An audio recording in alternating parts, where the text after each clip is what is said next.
And when you're talking about operationally being efficient and effective with your use of time, why not have it set up like that? Like, why would I want my team to have to remember 11 different things to do when an appointment is set versus just fill this form out and hit save? Just, that's all you do. You don't have to do anything else, and the system will take care of everything. And that adds up, dude. Like, and it's like, if you're updating 5 things, I'm updating 10. Now, can you even trust your data? The answer is no, you cannot. Now you're making the tail end of all this, John, is to do things predictably, repeatably, and in a boring way to ultimately spit out KPIs and data that I can use as an operator owner to make data-driven decisions, not emotion or gut feeling decisions based on lead sources and people. Welcome back to another week of the Peak Podcast. As you know, I'm your host, John Nolan. This week, we have a serial REI entrepreneur, Andrew Becker, with us out of Virginia. Andrew, thanks for joining us. Thanks, man. Happy to be here. So you've been in the game for quite a while. You've done a lot of different things. Serial entrepreneur, you're always trying to look for different avenues. Yeah. Give us a little bit of background there. I know it could take forever to go through all of it, but give us a high level. I'll give a high level. So started working nuclear weapon issues at the Pentagon right out of college. Did that for about 7 years, where I learned systems and processes, John. And I'm OCD by nature, so it kind of just fit really well. So I did that for 7 years. Around 2013, I got into real estate after watching HGTV religiously with a roommate. Started a team doing retail in Arlington, Virginia. I'm in the DMV, DC, Maryland, Virginia area, like tri-state. We kind of work all three, but built a retail team helping people buy homes and list homes. Flash forward a few years later, learned about wholesaling, flipping, all the different kinds of exit strategies, and built it and ran a team for 11 years. From my time running and managing a team, trying different things, wound up a lot like you, John, wound up spinning up a team software called Billions. Started doing a PPC marketing agency called Brighter PPC from what we were running for PPC. Started a podcast that I just had you on, which was awesome, called Team Lead Talks. And then most recently, I am teaching probates in a new coaching program that just kicked off this year called the Probate Engineers, which has been very exciting. Going back to like what was working for us in terms of lead sources, probates were always very high up on the revenue chain there.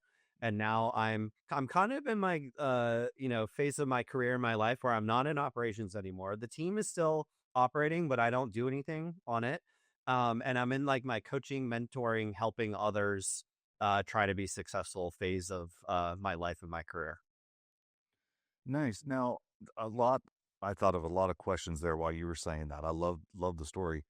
I'm going to kind of unpack those one at a time. Sure. The first one I'm going to go to is a lot of people have a hard time letting go. And you said you're out of operations now. You have a team. That, I think, is one of the hardest things for people. I know I've had a hard time with it. Yeah. Over the years. What have you found is how do you actually do that? How do you step back and let somebody else have some control and some ownership, but still the systems and processes that you have in place? Yeah, that's an amazing question. And I get that all the time from the students that we have. The first thing is I learned systems and processes in the U.S. Air Force. So the same thing over and over. This turned out to just be SOPs, standard operating procedures. Mm-hmm. We call them playbooks in our companies. So number one, John, is there's the fear of letting go of anything. I will say, though, if you systematize your operations with the playbook and SOP, whatever, have it codified, written down, it makes it easier to give to somebody else and then to make sure they're doing it exactly how you like and auditing it in a calibrated way if something goes awry. And I struggled a little bit to leverage other team members to do certain things, but I'll tell you this. It started our operation. This is when I was the COO of our operation, and I was still working like the phones, right? And it started to get intertwined with family time or personal time or weekend time. And I was like, man, I don't want to have to continue to live like this forever. Like some people do, that's fine, to each his own here. But I was like, I really would appreciate if like somebody else answered these phones. And then we had the answering phone playbook, right? We hired an inside sales agent, or we referred to them as an ISA, and then we brought them in and said, "Hey, Peter, here, this is your job." And I'll tell you what, man, I was scared because that was like the lifeline of our company, was answering the phones, vetting them, making sure they're real sellers or buyers or whatever, and then meeting with them. And to put that into somebody else's hand is crazy to me at that point, because if they don't do it as well as you, there goes your paycheck and you're struggling. But the first time my phone rang and I didn't have to answer it, it was so liberating. And from that point forward, dude, I was obsessed. So I was like, I don't want to answer the phones ever again. I don't want to have to be his backup to answer the phones ever again. So let's hire another ISA. I don't want to go on appointments ever again. I'll go on some cherry picked ones, but I don't want to have to go on an appointment. It's at 9 a.m. on Saturday morning. I want to go to my children's soccer game or football game or whatever. So as we progressed in our operation, and as we led with revenue, and as we systematized literally everything by department, that made doing this easier and easier and easier. And on top of that, John, we built in accountability metrics. So if you were an appointment setter, I knew if you were doing a good job or not, to protect that line of revenue. Not to mention, I could listen to your phone calls or hear what you were saying, that kind of thing. So just over time, and this was not an overnight thing either. This was 11 years of doing this and making mistakes, is how I came to that. Now, dude, I don't look at my email ever unless I need to. I'm never the first person to open an email. I don't mess with my calendar for the most part. I just kind of like have the different VAs and people on the team helping me. And it's all through the systemization of our operation. That's how you make that kind of happen. Very nice. So, where you have your playbooks, where do you store them or how do people access them? Yeah. So another really great question, and something that was an iteration over the years as well. Mhm. We started off, just real quick, Microsoft Word, if you remember what that is, John. Like Microsoft Yeah, Word, yeah. copying, pasting screenshots and printing them off and having them in a binder where we actually went into the office. All the way now, flash forward, it's all digitized. So we use Google Workspace. We have all of our folders organized by department. So like marketing, sales, operations, G&A, that kind of thing. And then we have a playbook library that mirrors those departments. So marketing department org with people and roles and responsibilities, marketing folder in Workspace. So what's really cool about that is you don't have to worry about version control. Anybody can access them. And if you can break out the permission level as well by folder in Google Workspace. But then you have this library of the blank playbook. And not only in our real estate team, but I took this to Billions, to Brighter, to Team Lead Talks, to Probate Engineers, and other stuff that I have going on too. And I just made this culturally a thing where the way you accumulate these playbooks over time is you say, hey, I need to order signs, right, for this listing. Do we have a playbook for this? I tried to ask that question every single time. If the answer was no, give me a blank playbook, admin assistant or helper, insert the ordering yard sign playbook. And then we have a systematized way of organizing said playbook. We have a playbook on building playbooks as well. So you can learn how to build a playbook, but then everyone knows where to go. So marketing team knows exactly what to do. And as this stuff came up, we would make them one off. But in addition, I set aside 9 a.m. every Saturday for 52 weeks straight, make one playbook a Saturday morning. And by the end of a 52-week period, regardless of when I started, we had 52 playbooks and we were doing them one off. So we accumulated a library over time. Again, not something I sat down and did for 5 weeks straight, Right. but that made it organizationally available to anyone on the team that needed them for that specific role. In addition, John, it made it incredibly easy to onboard somebody. Because if I hired you for a sales position, Mm-hmm. in the past, I'd be like, oh man, John's starting in 2 weeks. Like, let me focus 2 weeks on what's his 90-day plan? What's this? And now I'm like, hey, John, you're going to be an appointment setter. Go into Workspace, like after you get your access, right? And all the playbooks are here. You should be the right person in the right seat. This is a whole nother hiring conversation we can have. But if I did my job or the hiring person did their job, you can take this 80% solution and you should be smart enough and critically thinking enough to get it to 100%. One of my old coaches used to say, getting somebody to do 80% of anything is 100% awesome. And I always kind of remembered that. So that was kind of like just what we got used to. And then I plugged that model into my next initiative company and then the next one and the next one. So I just roll with that forever now. And it's working out great. How do you handle the gray? There's always gray that comes up, and there's situations that it comes down to decision making. We could do this or we could do that. It's not a black and white. How does your team handle those? Well, you give people autonomy. And overall, whether it's a sales conversation or presentation or ordering signposts, you give them this guide in the form of a playbook, right? But it's live, it's an iteration over time because things change. But all of our playbooks have one owner like assigned to that.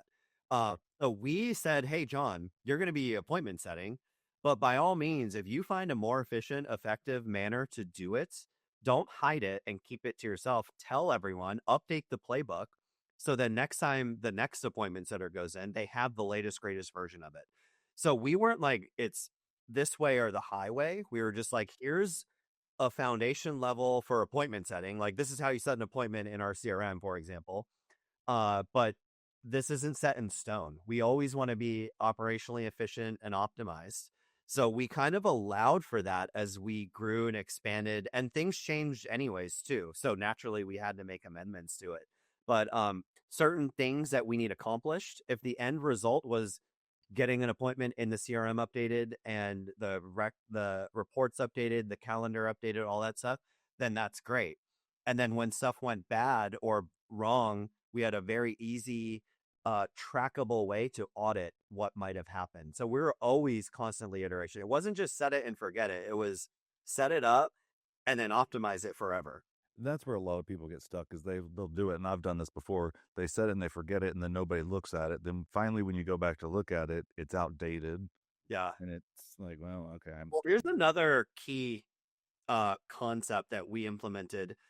We had these tangible playbooks in the form of a Google Word doc that said the blank playbook and here's what you do. But then we took it a step further, and everything we could automate through the use of technology in our CRM, we also did. So it was the playbook in real life. And I'll give you an example. We had a setting an appointment playbook. There's a bunch of different ways in a bunch of different systems one can set an appointment. But we said, what's the one way that we kind of want it, that you have to do one thing and then all the other secondary, tertiary items just happen. So in our CRM, you set an appointment, you talk to people, text them, email them, whatever. And then when you set an appointment, like if I set an appointment with you, I literally go into the John Nolan lead profile. I click appointment form. It says who, what, where, when, why, notes, like anything. We fill that in, and most of them are mandatory. This is how we collect our data in a consistent manner, and you hit save. When you hit save, it automatically updates to appointment. Every single record tied to that action updates in real time. Not only is the appointment on Friday at 3, I got an email saying new seller appointment set with John Nolan Friday at 3. Click here. It opens up on the app automatically. A calendar gets invited and created. The ISA who set the appointment gets credit for it. The conversion rate of that lead source goes up +1 appointment set. And now we're tracking and rocking and rolling just by simply filling out one thing. And oh, by the way, we lock down every other way to submit an appointment. So you cannot circumvent this process either. So that made training really easy. It made operation really easy. And you could do it from your desktop or your phone. So just things like that, where it's like the playbook says when you set an appointment, you got to update the stage, you got to add it to the calendar, you got to send it to the leadership, you got to do this, do that. is now just all automated through the use of this one form. And that's one example of 100 different examples just like that. Nice. Yeah, we've done similar stuff in our operations with Pete, where a lot of our, I'll say SOPs are built into the automation within Pete. Exactly. And the Yes. appointment is a perfect example. It automatically moves over different things, does other things, and there's other examples, Yeah. but it makes it a lot easier. People don't have to think every time, okay, Yeah. well, if I need to do this, I need to do that. And when you're talking about operationally being efficient and effective with your use of time, why not have it set up like that? Like why would I want my team to have to remember 11 different things to do when an appointment is set versus just fill this form out and hit save? Just that's all you do. You don't have to do anything else, and the system will take care of everything. And that adds up, dude. Like, and it's like if you're updating 5 things, I'm updating 10. Now, can you even trust your data? The answer is no, you cannot. Now you're making the tail end of all this, John, is to do things predictably, repeatably, and in a boring way to ultimately spit out KPIs and data that I can use as an operator owner to make data-driven decisions, not emotion or gut feeling decisions based on lead sources and people. At the end of the day, it's a math game that we're playing, right? Amen. That's it. That's right. Yeah. Amen. So make it as easy on you as possible. Amen. I love it. I love it. Well, let's shift gears. If you don't mind, I'd like to chat about probate engineers. Yeah. Probate is, I know, a great lead source. We get some probate, but we don't target probate in ours. Honestly, because I haven't done it. I probably should. Sure. But tell me more about probate engineers. Yeah. Probate Engineers is very simple. Our coaching program helps you implement a probate department inside your operation within 4 weeks. Okay. So what that means is I spent the last 7, 8 years when I was in operations trying to figure stuff out, right? Chasing the shiny lead object, doing a whole bunch of different lead sources to try to figure out what works. Once we actually started looking at data, we had our 80/20. I mentioned to this, on when I had you on my podcast. The 80/20 for us was PPC, joint venture, probate, and we had a couple mailers that were doing quite well. So we said, why are we doing 50 different lead sources? Why? Like, we don't want to work them. They're low revenue sources. Let's focus on getting really, really good at a few, probate being one of them. So we decided to go all in, John, and we educated ourselves on the timelines, the people, the hurdles, the court system, the language of probate. And then as I kind of progressed in my career and my life again, and got more into like the mentoring coaching side, a lot of my clients would say, hey, I need a lead source, but I don't know where to begin. What's a lead source that can consistently give us leads? And probate is every single day in America in over about 3,100 different counties across the United States. It's high level, the same thing. People pass away, a probate file gets opened. Most of the time, John, there's a property involved in that, but then there's also all this probate element involved in it as well. So think about it this way. Many Americans out there, I know you and I are a little bit different because we're in this game, but some people don't ever buy or sell a home in their lifetime. Maybe they do it once. They're like, oh my God, where do I even start? And they hire you or me, right? Now tack on top, and that's stressful enough, right? I want to hire the right person to remove hurdles before I even know the hurdles. But now tack on, hey, John, you're the PR of the Jackson family estate, and it's got assets beyond property, bank accounts, stocks, paintings, cars. Oh, by the way, you have to figure out who to pay off because there was credit card debt or mortgages. Oh, by the way, there are 10 different heirs and beneficiaries. Oh, by the way, you have to submit all this information through a court system at your circuit court or your probate court in whatever county you're in. That is and John, you're in Oklahoma City.